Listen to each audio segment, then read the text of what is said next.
Ah bien voilà, on est en direct. Bienvenue à tous à ce webinaire prévu pour durer 1 heure. S'il dure un peu moins, c'est pas grave. L'important, c'est le contenu, la richesse de ce qu'on va vous apporter, je l'espère. Le thème a intéressé beaucoup, puisque vous êtes très nombreux à vous être inscrits, plus de 220 inscrits. Par les temps qui courent, alors qu'il y a quand même beaucoup de webinaires qui sont délivrés, c'est un très beau résultat, je peux le confirmer. Le thème aussi est intéressant, hein, digital learning, IA, enfin, donc intelligence artificielle et co-responsabilité, c'est évidemment un sujet qu'on se pose, qui nous questionne tous, dans la mesure où l'IA est réputée consommer énormément d'énergie et donc pas forcément aller de pair avec les co-responsabilités. Eh bien, pourtant, on répondra oui à la question, un défi conciliable. Et pour ça, on aura plusieurs intervenantes, 3 intervenantes en l'occurrence, qui sont eh bien, Lina Ahmed. Alors, je vais revenir sur Lina parce qu'elle n'apparaît pas, mais ne vous inquiétez pas, elle va apparaître bientôt. Estelle Guyot et Véronique Calais. Alors, avant de leur demander de se présenter, je précise tout de suite que Véronique 1 a la voix un petit peu défaillante ce matin, donc d'ores et déjà on lui décerne une première médaille pour être présente parmi nous, et on décerne une médaille à toute l'audience d'ailleurs qui va avoir la patience d'écouter une voix un peu défaillante parfois. Et puis alors, Véronique m'a prévenu qu'elle avait 2 chiennes un peu énervées en ce moment, donc si jamais vous entendez des aboiements voilà, chez Véronique, pas d'inquiétude, ce sont 2 chiennes tout à fait aimables, mais encore une fois un peu énervées. Alors Véronique, puisque je parle de toi, je te laisse la parole pour te présenter rapidement. Oui, eh bien, je te remercie, Michel. Donc, moi, je suis chef de projet chez Ease Learning. Donc, Ease Learning, voilà, c'est une petite société qui développe des supports de formation en ligne exclusivement, qu'on distribue ensuite chez des centres de formation dans le domaine du transport, du BTP et de la logistique. Et voilà, ça fait 9 ans que j'y suis. Beau parcours et belle entreprise que Ease Learning, et on verra comment la problématique de l'intelligence artificielle et de l'éco-responsabilité s'oppose chez vous. Estelle, on se connaît aussi de longue date, puisque tu es un des membres éminents de l'équipe Most Mind On-Site. Alors, présente-toi. Oui, bonjour Michel, ravi de vous retrouver et de participer à cette discussion, cette table ronde. Donc moi, je suis consultante digital learning chez Moss Mind On-Site. Je ne sais pas s'il y a besoin de rappeler un petit peu qui nous sommes. C'est une bonne chose de rappeler Moss Mind On-Site. Tu es là aussi pour faire un peu la pub d'un des principaux éditeurs européens, donc n'hésite pas. Oui, alors pour mémoire ou pour celles et ceux qui ne nous connaissent pas, donc Moss est une société suisse, donc lausannoise, logée sur les très jolies rives du lac Léman. Et donc on est une société éditrice de plateformes de formation et on est présent sur le marché des LMS depuis près de 25 ans, grosso modo. Donc, Élodie Primo, qui malheureusement n'a pas pu participer à cet événement aujourd'hui, donc a fondé la société en 2001. Donc, ça ne nous rajeunit pas. Et voilà, après, je pourrais vous parler peut-être un peu plus en détail plus tard des particularités de notre plateforme au travers des problématiques rencontrées notamment par notre cliente Véronique. Merci Estelle. Alors, quand Lina aura réussi à se connecter, on lui demandera de se présenter, mais ce qui tombe bien, c'est qu'on a prévu de traiter 3 points et le dernier point est pour elle. Donc, même si on doit se passer d'elle pendant 2 ou 3 minutes, eh bien, ça ne nuira pas à notre exposé. La première partie, on donnera essentiellement la parole à Véronique, mais on souhaite que tout cela ait une allure de conversation, d'ailleurs de conversation étendue, puisque voilà, il y a un chat, vous pouvez contribuer, faire vos remarques, dire que vous êtes scandalisé, pourquoi pas, c'est possible aussi, poser vos questions. Voilà, donc elles seront les bienvenues, ces questions ou ces contributions. Donc le point de vue de l'entreprise donné dans un premier temps par Véronique sur quels sont les besoins et questionnements des entreprises en matière d'intelligence artificielle et d'éco-responsabilité. Et puis, dans la mesure où Moss Mind Insight est le partenaire d'EaseLearning, Moss Mind Insight apportera son enrichissement sur cette question, c'est-à-dire comment les éditeurs de plateformes et d'outils learning aujourd'hui sont en mesure de servir cette conciliation entre l'IA et d'une façon générale les technologies numériques et le souci tout à fait légitime et crucial d'éco-responsabilité. Et puis, alors, l'INA, pour l'instant la grande absente, mais je l'espère très vite une grande présence, est une personne experte en matière d'accompagnement et de conseil sur l'éco-responsabilité dans les entreprises, avec de beaux clients qu'elle a accompagnés. Et donc, elle sera là pour apporter une contribution sur, je dirais, méthodologique sur la façon de procéder. Voilà le programme des réjouissances. Alors, ce que je propose, c'est qu'on passe au premier point et qu'on laisse la parole à… Bonjour Lina. Bonjour à tous. Quel bonheur de te voir, Lina, parmi nous. Je viens de faire ta publicité, hein, mais tu peux te présenter très rapidement, s'il te plaît. Oui, donc merci. Je suis ravie de retrouver l'équipe de Moss aujourd'hui. Donc, j'ai travaillé dans la formation digitale pendant quelques années où j'ai eu la chance de déployer Moss. Et puis, c'est vrai que depuis maintenant 6 ans, je dédie mes compétences en formation quasi exclusivement sur le développement durable. Merci de votre patience. À tout à l'heure pour la suite. Bien. Et donc, on va traiter ce premier point, notamment avec comme intervenante principale Véronique, mais on va commencer par un petit sondage. L'éco-responsabilité est-elle prise en compte dans vos projets de digital learning? Alors, il y a une personne qui est présente, elle, mais qu'on ne voit pas, c'est Marion. Merci Marion de Moss Mind Insight, responsable marketing, qui est à la manœuvre en back-office pour tout le binaire. L'éco-responsabilité est-elle prise en compte dans vos projets de digital learning? Oui, c'est une priorité. Un peu, on commence à y réfléchir. Non, pas du tout. Je ne sais pas. Eh bien, je vais moi aussi voter puisque je crois que les intervenants doivent soumettre leur vote. Oui, pour pouvoir voir le résultat. Pour pouvoir voir le résultat. Et donc, on sera servi par le résultat. Dès que Marion jugera qu'il y a suffisamment de réponses, eh bien, nous pourrons regarder le résultat et faire un bref commentaire de ce résultat. C'est un peu comme le tirage du loto, là. Je vois qu'il y a une grande attention de la part de Véronique, Estelle et Lina. Bien. Peut-être Marion, tu peux lancer le résultat.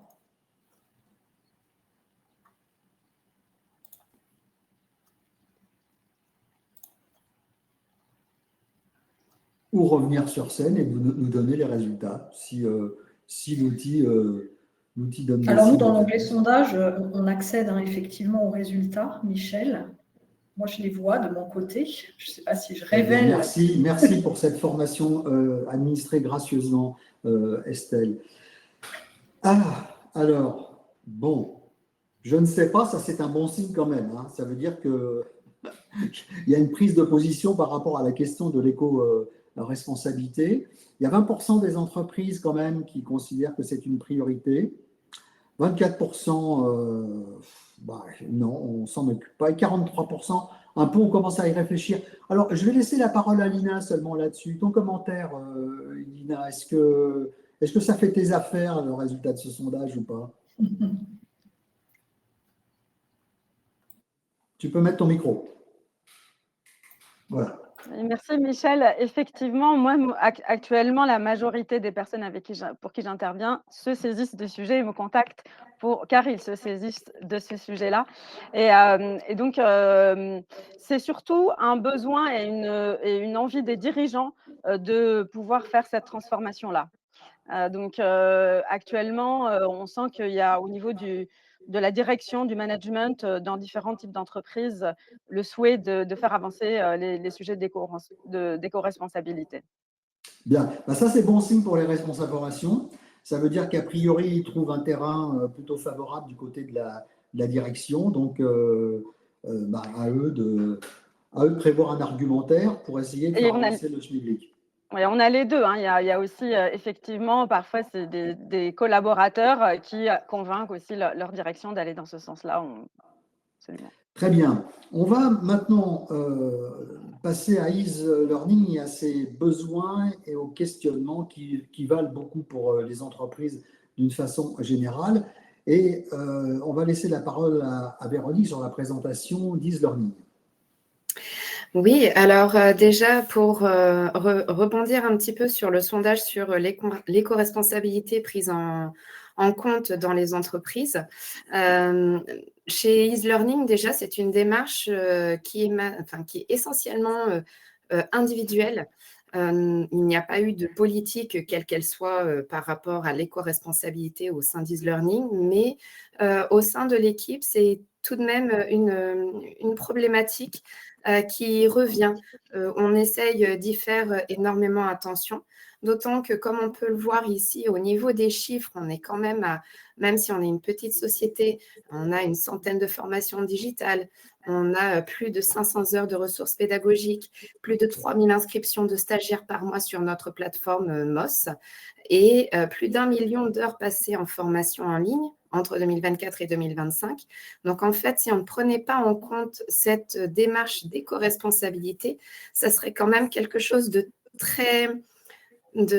moi, qui me paraîtrait écologiquement très difficile à assumer.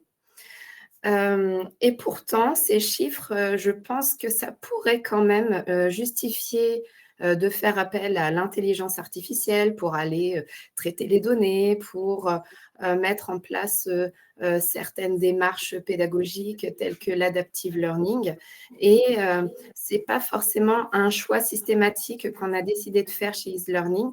Alors, je me permets de m'approprier cette décision-là parce que finalement, j'ai cette chance d'être à l'origine de beaucoup de choses, de beaucoup de démarches et de mise en œuvre au sein de la société.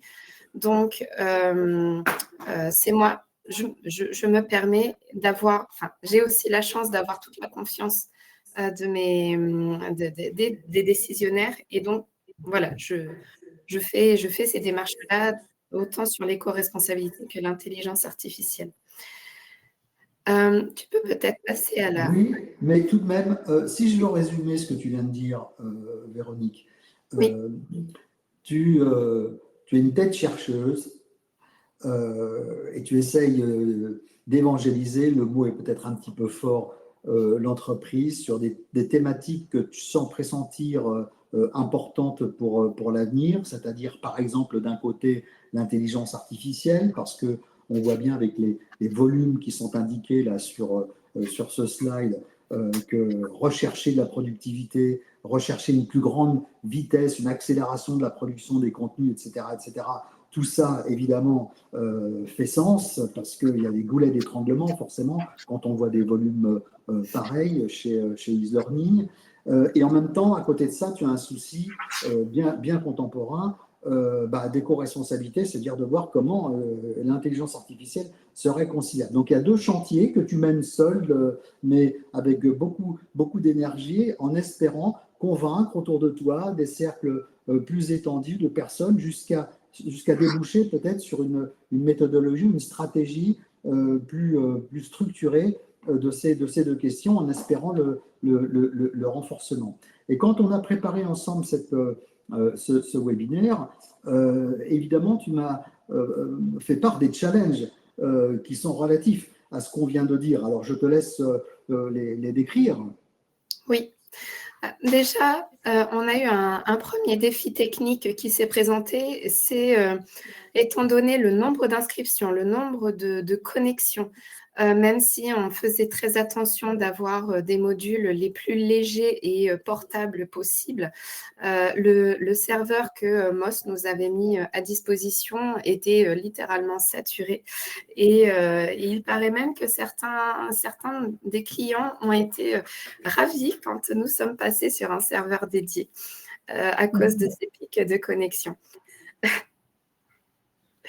Et donc, Voilà, ça a été une première démarche. Également, ce qui nous pousse de temps en temps à faire appel à l'intelligence artificielle, c'est que, notamment l'IA générative, c'est que nous continuons à développer un catalogue dans les domaines du transport, du BTP, de la sécurité, de l'industrie.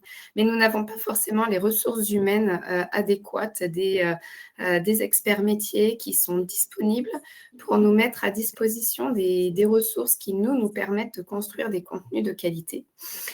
Et donc, du coup, on fait appel à l'IA générative, mais vraiment à petite dose parce qu'on s'est quand même assez rapidement rendu compte de la limite que l'IA générative présentait sur ces sujets spécifiques.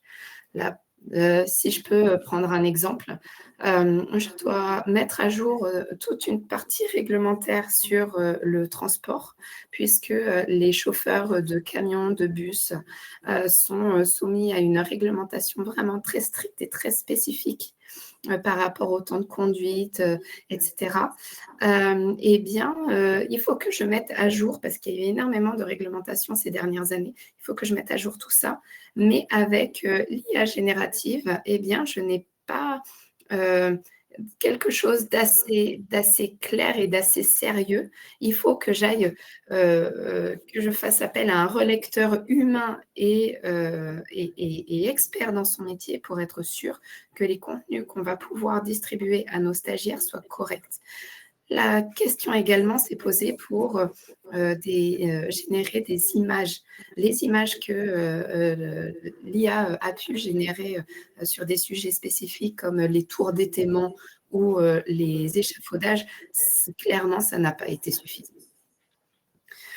Et d'ailleurs, tu indiques cela comme des limites de l'IA, Oui. d'après ce que tu peux constater. Donc, génération d'images, donc on pourra aussi parler de génération de vidéos, évidemment encore plus complexe, mais ce ne sont pas les seules limites que tu as pu déterminer par rapport à l'usage de l'IA chez EaseLearning.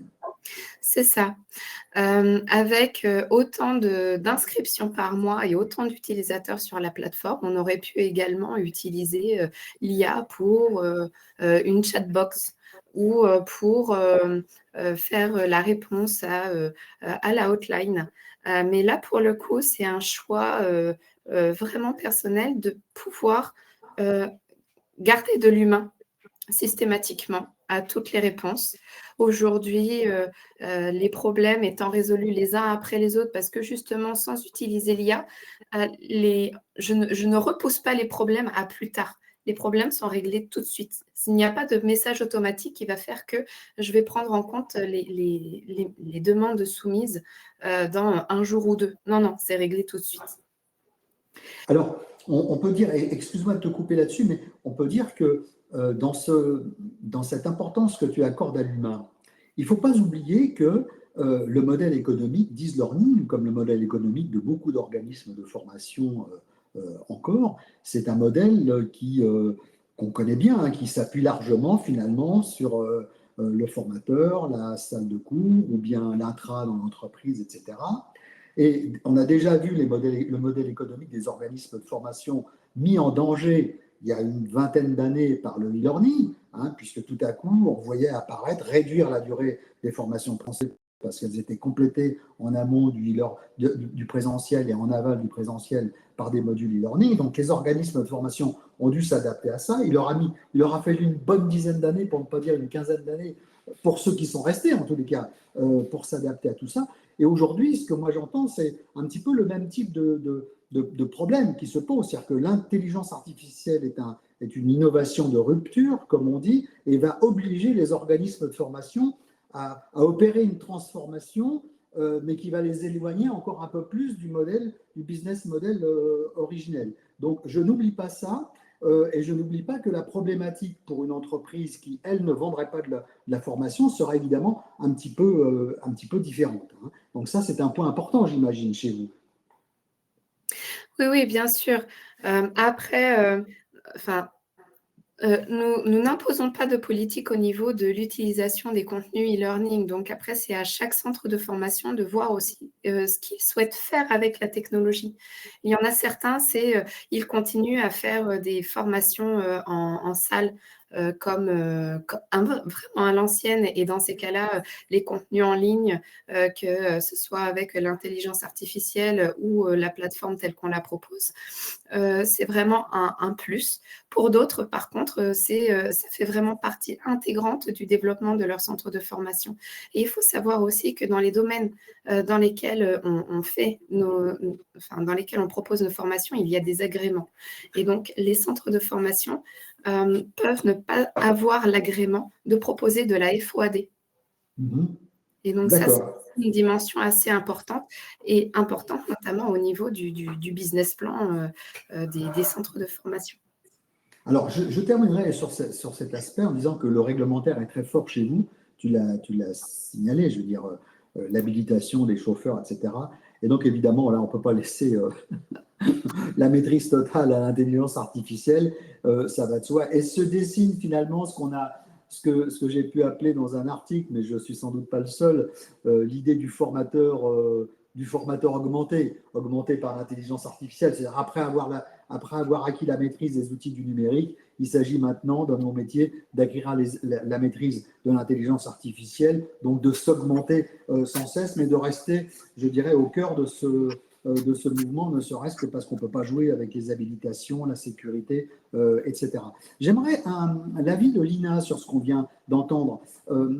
Selon toi, comment tu jugerais le niveau de maturité d'e-learning par rapport à ces questions d'éco-responsabilité et d'intelligence artificielle tels qu'ils viennent d'être présentés par Véronique? Tu allumes ton micro, ce sera parfait. Donc effectivement, hein, on entend ici Véronique qui partage sur les limites de l'intelligence artificielle, les limites en termes de conception, les limites en termes de qualité, les limites opérationnelles. Et disons que ce sont ces limites qui vont freiner l'utilisation de l'intelligence artificielle. Parce qu'aujourd'hui, quand on parle d'éco-responsabilité, c'est perçu comme hors du business parce que directement, c'est pas directement lié au métier, sauf si on travaille forcément dans les métiers d'éco-responsabilité. Et là, par exemple, dans le cas de e-learning, c'est de la formation réglementaire. Et voilà, la démarche d'éco-responsabilité n'est pas très, très palpable pour être tout à fait transparente dans la démarche. Elle vient d'un désir personnel, une motivation individuelle et une conviction et des valeurs des salariés. Et c'est comme ça souvent qu'on commence en fait l'action et qu'on va vers l'éco-responsabilité. Tout à l'heure, je parlais de la direction, mais effectivement, la direction, c'est quand ils ont décidé d'acheter qu'ils viennent vers moi, décidé de changer. Et ça vient souvent d'acteurs en interne qui se disent « Ah ben, dis donc, c'est notre planète, qu'est-ce qu'on fait ?» Et c'est important, effectivement, d'avoir en tête que les sujets d'éco-responsabilité, souvent, ne sont pas forcément corrélés aux questions business, directement en tout cas. Alors, c'est vraiment intéressant ce que tu dis parce que ça me rappelle la promotion de la diversité dans l'entreprise il y a une quinzaine d'années de ça, puisque je suis un des auteurs de la norme promotion de la diversité de l'AFNOR, donc j'ai suivi ça de très près. Et c'est vrai qu'au départ, c'est à l'initiative de l'entreprise qui se rend compte que ça correspond à des valeurs des collaborateurs et que finalement, si on veut conserver les talents dans l'entreprise, si on veut les recruter, si on veut les développer, il faut réussir à coller au plus près des valeurs, notamment des jeunes générations qui sont très sensibles à ces questions.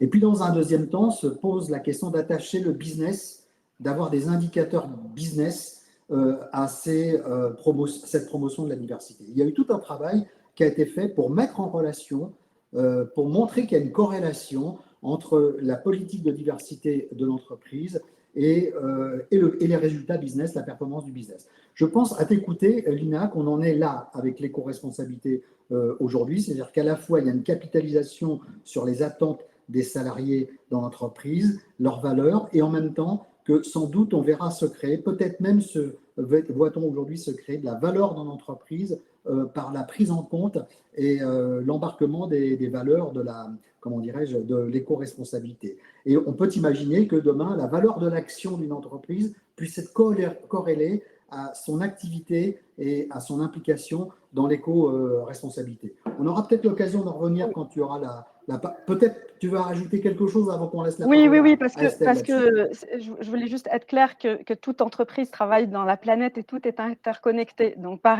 voilà, c'est qu'il n'y a pas de… Parfois, c'est un peu décorrélé dans nos esprits, mais tout est lié. Donc, forcément, si je travaille dans l'industrie alimentaire, si je travaille dans l'agriculture, on est directement impacté par le réchauffement climatique Bien et les entendu, on conséquences. n'y échappe pas. Voilà, C'est on ce est que tu tous, veux dire. donc On- à long terme, on n'y échappe pas tous. Voilà, il y a différentes échelles. autrement dit, on est dans la même galère, c'est ça? Alors, Nous sommes tous sur la même terre. Estelle, le point de vue, ton éclairage d'éditeur et notamment sur la façon dont Moss Mind Insight accompagne ses clients sur ces questions-là. Et à la fois sur le plan technique et sur le plan fonctionnel. On a entendu parler déjà tout à l'heure, Véronique, des limites des serveurs, donc il fallait un serveur dédié. Oui. Tu peux sans doute nous en dire plus maintenant. Oui, tout à fait. Déjà, pour commencer, peut-être rappeler qu'il est de notre responsabilité en tant qu'éditeur d'aider nos clients à répondre à leurs enjeux et donc d'accompagner e-learning. En l'occurrence, on n'allait pas laisser Véronique se dépatouiller toute seule avec ses challenges. Donc, la réponse de Moss, je dirais qu'elle est à deux niveaux. Donc, sur le plan technique, d'abord, alors, il faut savoir que chez Moss, c'est vrai qu'on n'a pas attendu l'intelligence artificielle pour être éco-responsable. Sur le plan technique, on a une efficience qui réside généralement dans la mutualisation des serveurs et également dans l'approche légère de notre application qui ne nécessite, par exemple, aucun composant externe et lourd. Alors, bien sûr, la mutualisation des serveurs a ses limites. On l'a vu avec Véronique. Quand on a un gros volume d'utilisateurs qui se connectent simultanément, des gros volumes de contenu. Et dans ce cas, effectivement, pour ne pas pénaliser l'ensemble des clients hébergés sur ces serveurs mutualisés, et je te confirme, Véronique, que tout le monde a fait ouf quand vous avez quitté un peu le navire commun. Quand c'est comme ça, on fait effectivement le choix d'une instance dédiée mais qui est toujours quand même bien dimensionné et pas surdimensionné. C'est-à-dire que là, pour e-learning, on a regardé avec notre hébergeur combien d'espace disque était nécessaire, combien de RAM, et on a dimensionné l'infrastructure en conséquence. L'objectif, c'était vraiment d'améliorer les performances, mais de manière mesurée. Et si on regarde un peu également les caractéristiques techniques de la plateforme, Moss Chorus, c'est aussi une application qui fonctionne sur des navigateurs courants, donc il n'y a pas d'obsolescence programmée. Et on travaille également avec des hébergeurs responsables. Donc on a des hébergeurs franco-suisses qui sont DFI et Wooster, et puis également à l'international avec Microsoft Azure. Et ils ont tous mis en place des actions et des mesures qui permettent de réduire l'empreinte environnementale via l'utilisation notamment de data centers performants qui sont peu impactants sur l'environnement, ce qui allonge bien sûr la durée de vie des équipements. Alors évidemment, tout ce que tu viens de dire, les clients ne le voient pas, mais c'est tout un travail de back-office qui consiste à choisir les partenaires en amont, surtout l'hébergement, etc. Ça suppose de l'intelligence aussi avec le client parce que ça suppose de bien dimensionner, de bien prévoir les espaces dont on a besoin. Mais si on veut une approche éco-responsable, on n'a pas le choix, il faut être intelligent. La bêtise consistera à dire les ressources sont illimitées, donc on ne réfléchit pas au problème. Et l'intelligence consiste au contraire à dire, justement parce que les ressources sont limitées, et elles le seront de plus en plus, il ne faut pas se tromper, il faut être intelligent dans la relation avec les bons partenaires et la collaboration qu'on peut avoir avec eux. C'est ça que j'entends. Et sur le plan fonctionnel, alors, sur le plan fonctionnel, et si on revient à notre sujet du jour, intelligence artificielle et éco-responsabilité, Je dirais que sur le plan fonctionnel, notre plateforme, elle est à la fois, alors attendez voir, éco-responsable by design, nativement intelligente et frugale. Tout un programme. Alors, pourquoi et comment, je vais vous expliquer un petit peu. Vous aviez vu qu'un des challenges de Véronique, c'était de pouvoir faire de l'adaptive learning. Eh bien, la plateforme, effectivement, MOS, permet, par exemple, avec du simple paramétrage de règles de séquençage, règles d'inscription, de faire donc de l'adaptive learning. Donc, je rappelle juste ce que c'est de proposer en fait l'adaptive learning des contenus qui sont adaptés aux besoins des utilisateurs. Donc, on peut par ce biais faire par exemple des recommandations et personnaliser les parcours de formation en fonction. Alors, ça peut être des réponses des apprenants à un questionnaire, par exemple, ça peut être en fonction de leurs compétences, de l'achèvement réussi d'autres formations. Donc, on peut, par exemple, après avoir réussi une formation de niveau 1, pousser automatiquement une formation de niveau 2. Et à l'inverse, si un thème n'est pas maîtrisé, la plateforme, elle pourra donner accès à des ressources complémentaires sur ce même thème. Et ça, en fait, on le fait de manière donc totalement frugale, c'est-à-dire sur la base de fonctionnalités existantes et dépourvues d'intelligence artificielle, pour le coup, et qui existent depuis le début, près de 25 ans. Alors là, tu fais une distinction. Sur le plan fonctionnel, et après, alors on va quand même, on ne vit pas complètement déconnecté malgré tout des évolutions. On va ajouter de l'IA, mais on va le faire de manière raisonnée, mesurée, encore une fois, là où on a vraiment une plus-value. Et je pense qu'on peut passer, du coup, Michel, à la suite. Oui, alors juste, tu fais une distinction importante entre adaptive learning et intelligence artificielle générative, parce que parfois on a tendance à mettre dans le même paquet intelligence artificielle, on ne sait pas trop de quoi on parle. L'adaptive learning n'a pas attendu l'intelligence artificielle générative pour exister, on en parle déjà depuis 10, 12, 15 ans dans le domaine de la formation. Et effectivement, MOS fait partie de ces éditeurs qui, très rapidement, a implémenté le système de recommandation. Alors, Christian Martin, que je connais bien et que vous connaissez bien, aussi chez MOS, oui. déjà a raison de souligner qu'on a utilisé le mot challenge tout à l'heure et que défi est un très beau mot de la langue française. Je partage son avis. Pourquoi utiliser challenge? Oui, bien entendu, mais mon cher Christian, vous savez à quel point il est difficile de se passer de termes anglo-saxons dans le domaine du learning. Ne serait-ce que parce que nous, on parle de formation, c'est-à-dire qu'on est centré sur le processus ou sur le formateur, alors que les anglo-saxons parlent du learning, c'est-à-dire qu'ils sont centrés sur l'apprentissage et finalement le learner, l'apprenant. Donc, le choix des termes anglo-saxons parfois traduit bien d'autres choses que la simple volonté d'être à la mode. On reviendra sur SCORM 2004 si on a le temps à la fin dans notre session de questions-réponses. Et donc, le Focus IA que vous avez utilisé, Estelle, il est là sous les yeux. Je te laisse le présenter. Le commenter, oui. Alors, ce Focus IA, il porte vraiment, comme je le disais, sur les dimensions sur lesquelles on a une valeur ajoutée. Nous, on souhaite vraiment ajouter de l'IA là où on est pertinent. Donc, deux domaines qu'on a identifiés, l'expérience utilisateur et la personnalisation des portails de formation d'un côté. Alors, pour revenir peut-être aussi à ce qu'on disait tout à l'heure, Véronique parlait d'IA générative. Alors, même si la plateforme MOS dispose d'un outil auteur, on a fait le choix de ne pas ajouter d'IA générative dans cet outil, car on considère que la production de contenu n'est pas notre cœur de métier. Je m'explique. Donc, nous, on préfère, en fait, sur ce sujet, s'entourer d'éditeurs. On a des éditeurs partenaires, en fait, dont c'est le cœur de métier, de développer des outils auteurs, plutôt que de développer, nous, en fait, des fonctionnalités d'IA générative. D'autant plus, alors, je n'ai pas vu la question sur le SCORM, mais la plateforme est SCORM, et donc, elle est compatible avec tous les outils auteurs du marché. Donc, on travaille, nous, par exemple, on a des partenaires privilégiés. Je peux en citer deux. Il y en a d'autres, EdTech, EasyGenerator. On vous mettra, je pense, les liens, si ça vous intéresse, dans le chat. Mais ces éditeurs, ils intègrent, en fait, nativement de l'IA à leurs outils. Alors, ils sont chacun destinés à des populations différentes, ce qui fait qu'ils sont complémentaires. Et d'ailleurs, c'est le cas de la plupart des outils moteurs. Nous, on encourage nos clients à diversifier les outils utilisés. Mais par exemple, Easy Generator, donc c'est un outil qui s'adresse plutôt au plus grand nombre pour créer des contenus, là où EdTech s'adresse peut-être plus à des profils de concepteurs pédagogiques, vous voyez. Donc, et nous, notre plus-value, on ne la situe pas forcément là. Pour nous, elle réside davantage dans les portails de formation qu'on peut concevoir et personnaliser pour nos clients. C'est vraiment notre marque de fabrique.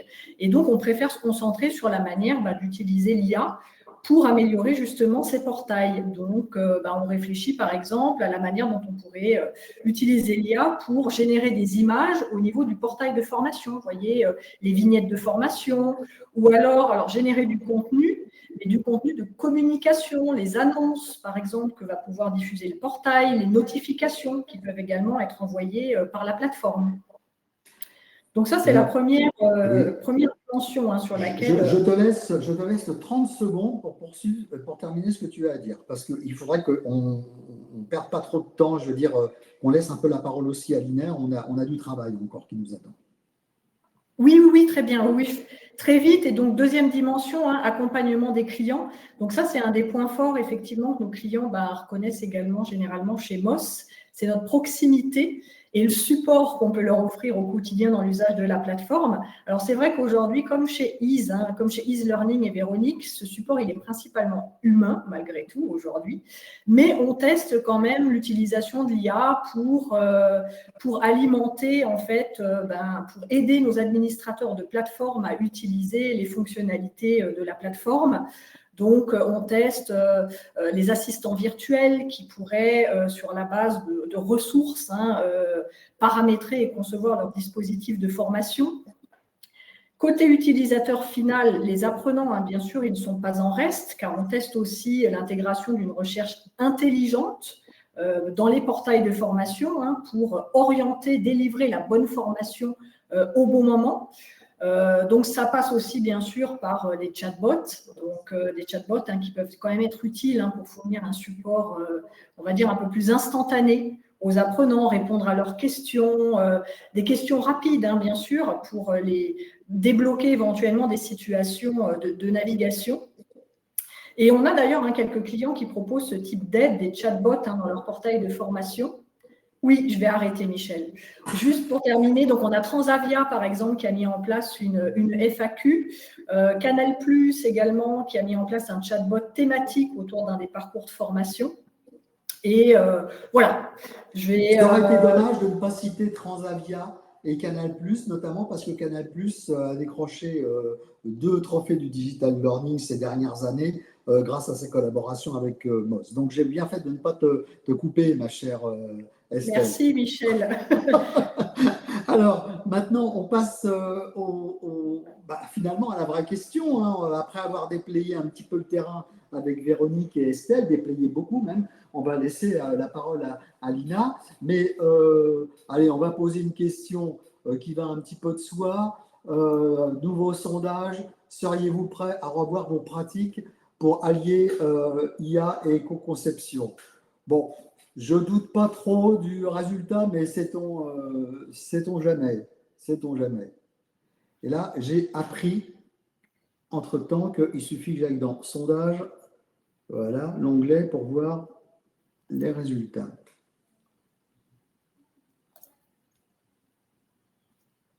Ah oui, oui.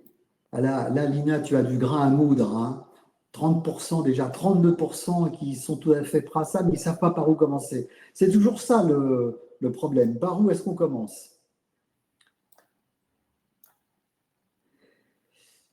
Bien, alors je pense, Lina, qu'au fond, c'est ça maintenant que tu vas dire et ce à quoi tu vas répondre. C'est comment est-ce qu'on peut commencer? Quelles sont les pistes d'action et les bonnes pratiques? Alors, maintenant, c'est toi qui as la main. Je cesse de dérouler les slides parce que tu as prévu des animations, donc je ne veux pas mettre la pagaille dans ta présentation. À toi. Merci Michel. Merci Michel. Effectivement, donc là, on a entendu pas mal de témoignages. On a vu effectivement le témoignage de Moss et comment l'IA a été utilisée de manière raisonnée et de manière réfléchie. Et donc aussi, le sondage a montré qu'on ne sait pas encore comment faire. Moi, j'avais une question peut-être très rapide là, pour les personnes qui nous suivent. Dites-nous pourquoi vous avez envie de vous saisir de l'éco-responsabilité. Aujourd'hui, vous êtes des responsables formation, des concepteurs. Qu'est-ce qui vous motive? Donc, très rapidement, n'hésitez pas à mettre dans le chat vos motivations. Qu'est-ce qui vous porte, en fait? Qu'est-ce qui vous donne envie?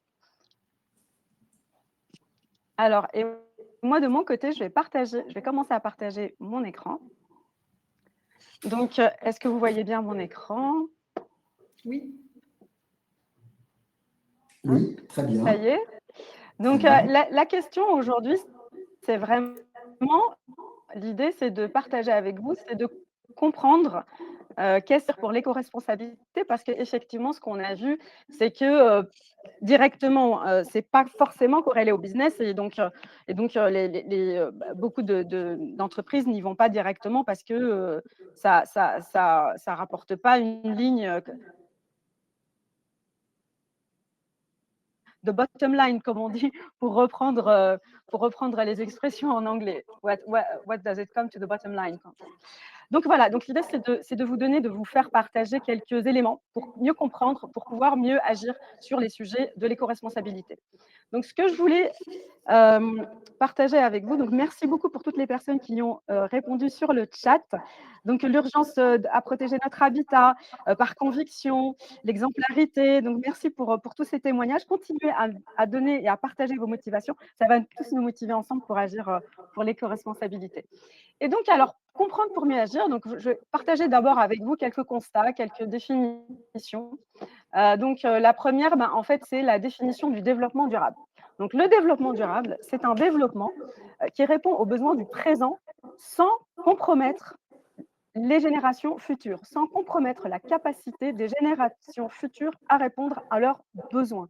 Donc, vous connaissez bien l'expression, sans doute, la terre, nous l'empruntons à nos enfants. Et donc, il est question aujourd'hui, quand on parle d'éco-responsabilité, de maintenir l'habitabilité de la planète et de faire en sorte que notre terre puisse continuer un maximum, parce qu'on voit les conséquences malheureusement, un maximum de faire en sorte que ça soit un environnement stable et habitable par tous. Malheureusement, on voit aujourd'hui que la Terre, en fait, vous le savez, vous avez peut-être suivi des fresques du climat et vous savez pourquoi la Terre se réchauffe très vite, à un rythme très rapide. Et on peut voir aujourd'hui dans la météo qu'on vit actuellement en France, des températures extrêmement importantes. Il y a eu on peut aller jusqu'à 12 degrés au-dessus des normales saisonnières.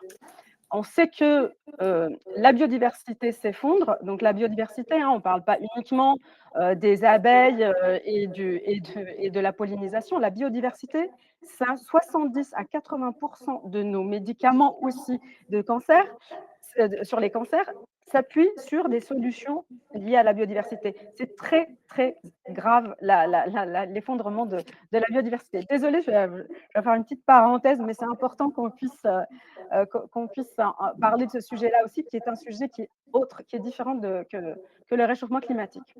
Donc, on sait que 6 des 9 planétaires sont franchis. Là aussi, je vous invite à voir ce qui existe sur le sujet en termes de formation. Les consommations en 50 ans de notre Terre, en termes d'énergie fossile, biomasse et métaux et matériaux, notre consommation de ressources naturelles a triplé en 50 ans. Donc, on peut imaginer qu'on est juste sur cette planète-là et qu'on est en train de consommer rapidement les ressources qui s'y trouvent. Alors maintenant, on va faire un petit zoom sur l'IA. Donc là, aujourd'hui, vraiment, le message, ce n'est pas de dire l'IA, il ne faut pas y aller ou l'IA, il faut y aller. C'est vraiment de vous donner des clés pour pouvoir comprendre et mieux agir avec conscience et vous donner des clés pour avoir un usage et vous donner aussi la motivation pour avoir un usage raisonné de cette technologie qui est en train d'exploser aujourd'hui, le tsunami qu'on est en train de vivre. Donc en fait, j'ai fait une pyramide, j'ai créé une infographie, une petite pyramide pour que vous puissiez voir le coût global de l'IA, parce qu'on parle souvent de coûts financiers, voilà, ou de coûts d'implémentation.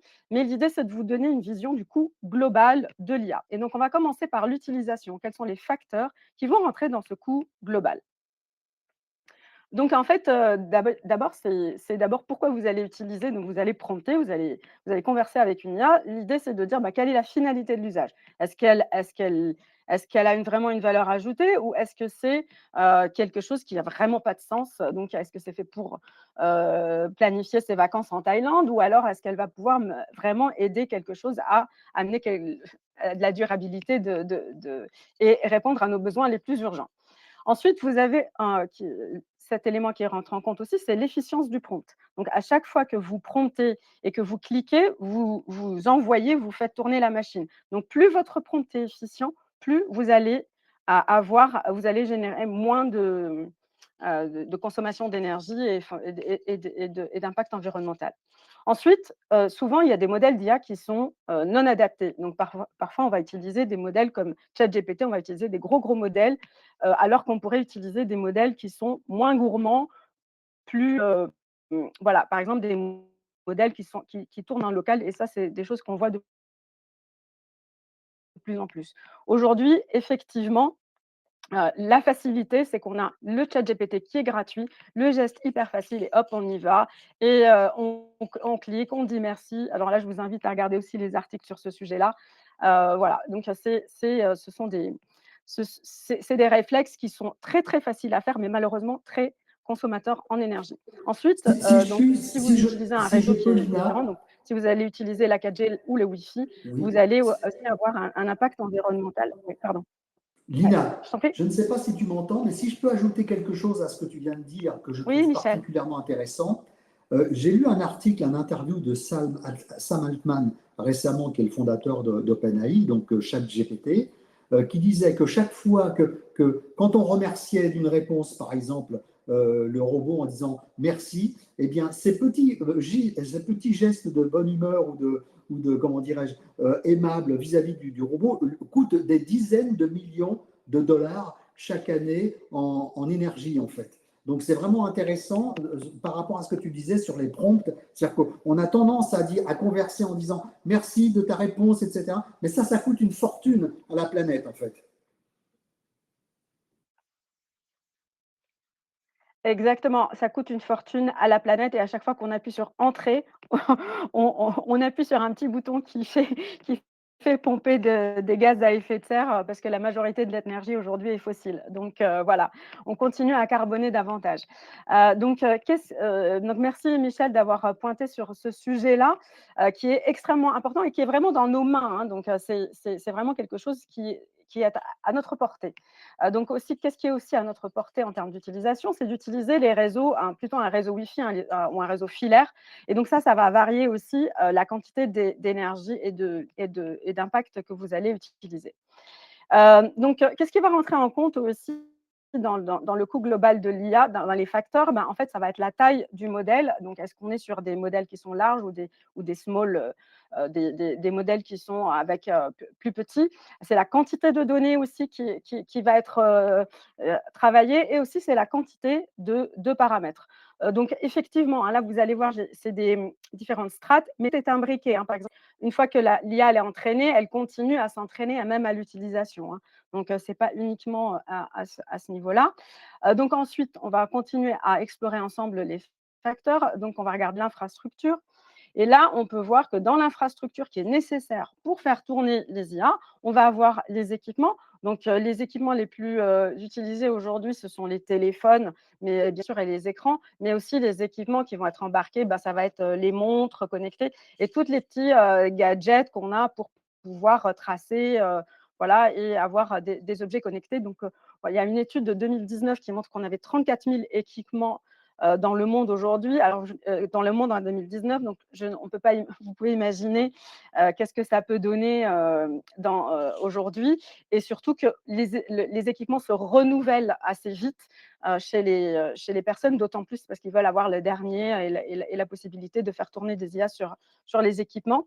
Donc, pour pouvoir faire tourner tous ces équipements-là, on va avoir besoin de réseaux et qui vont, eux, aller chercher sur les data centers, qui vont aller chercher de l'information sur des data centers. Alors, les data centers, vous savez effectivement que ça consomme beaucoup d'énergie, ça consomme de l'eau, ça nécessite de l'espace.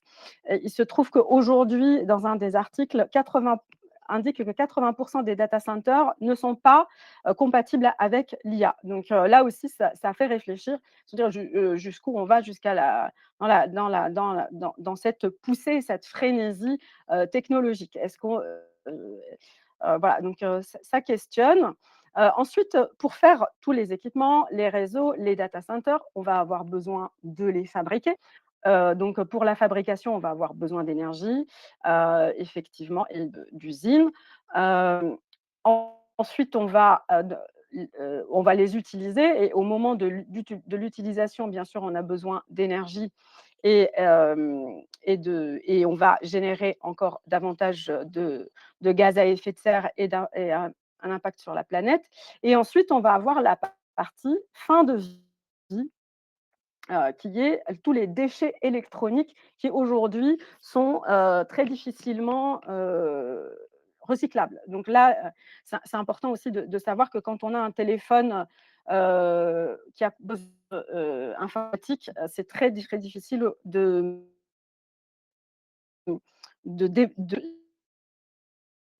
là, si vous voulez en savoir plus, je vous conseille vraiment de suivre la fresque du numérique. Là, vous pouvez aller voir en détail qu'est-ce que consomme le numérique. Donc, bien sûr, tout ça, c'est imbriqué.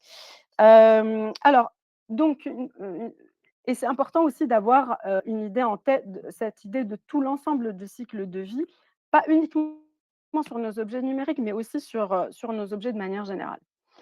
Voilà. Alors pour faire, tout ça, nous avons besoin de ressources qui sont, elles, bien matérielles, bien physiques sur notre terre, qui est, qui est, limitée. Donc on va avoir besoin de matières premières, donc vous pouvez imaginer que la matière première, tous les minéraux qui composent tous nos objets numériques et les data centers et cetera, est limitée et donc là on voit, clairement, une tension sur les matières premières, ça fait d'ailleurs, l'actualité.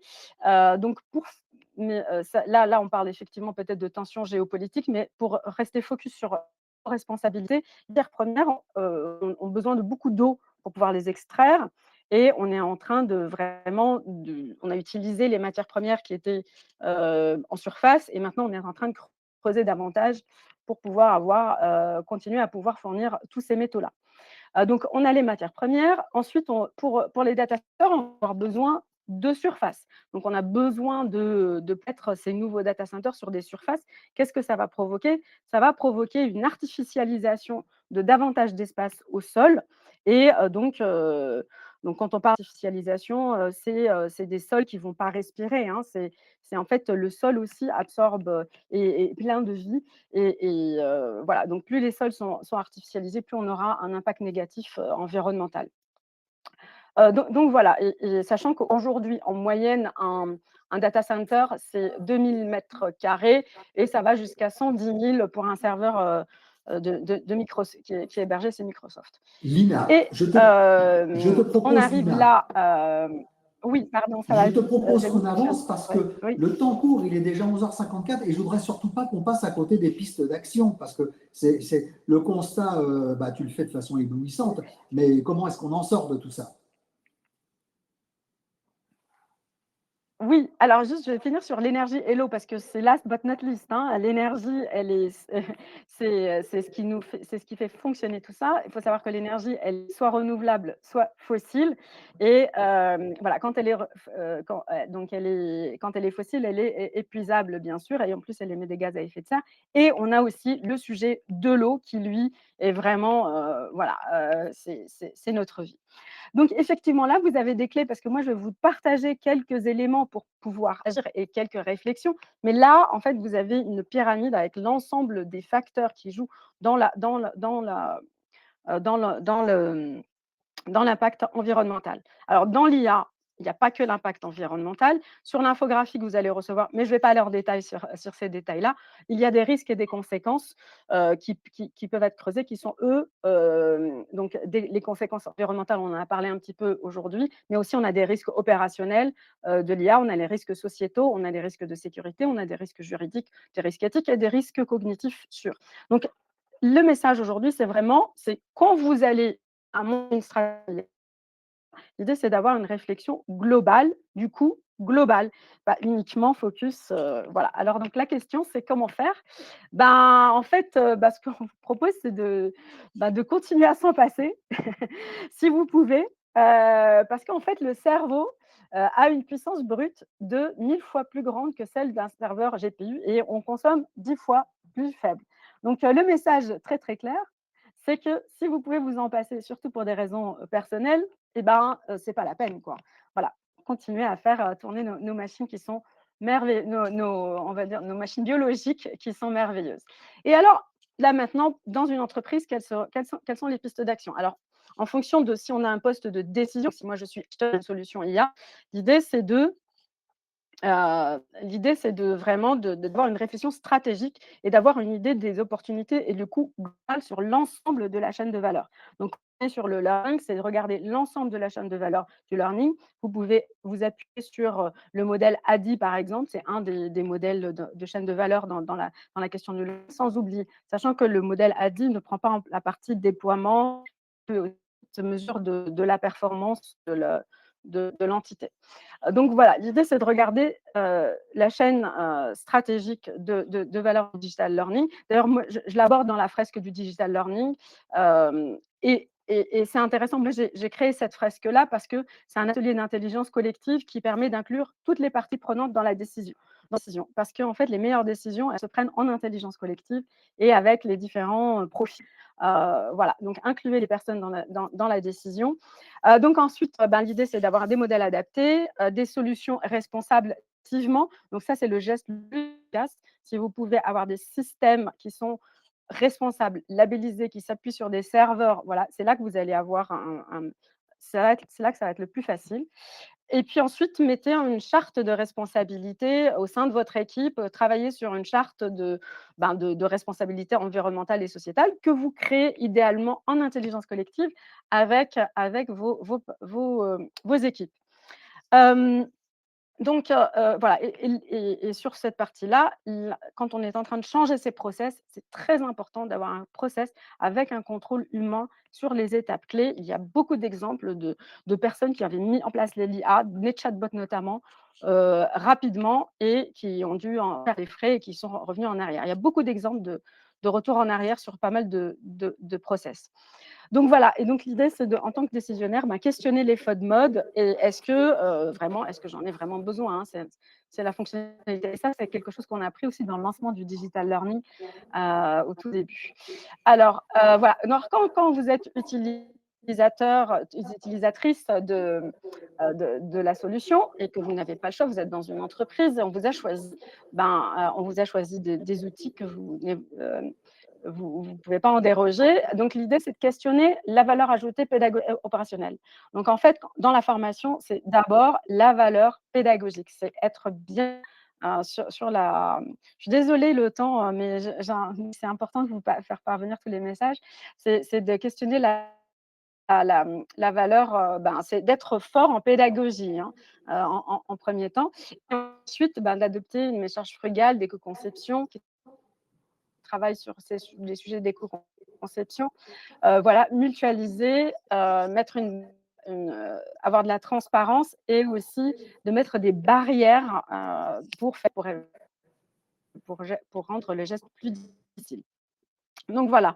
Et donc, c'est pas parce qu'on utilise des outils qui sont frugaux que c'est bien. Il faut toujours rester dans l'usage, dans la modération, parce que sinon, on risque d'avoir l'effet rebond.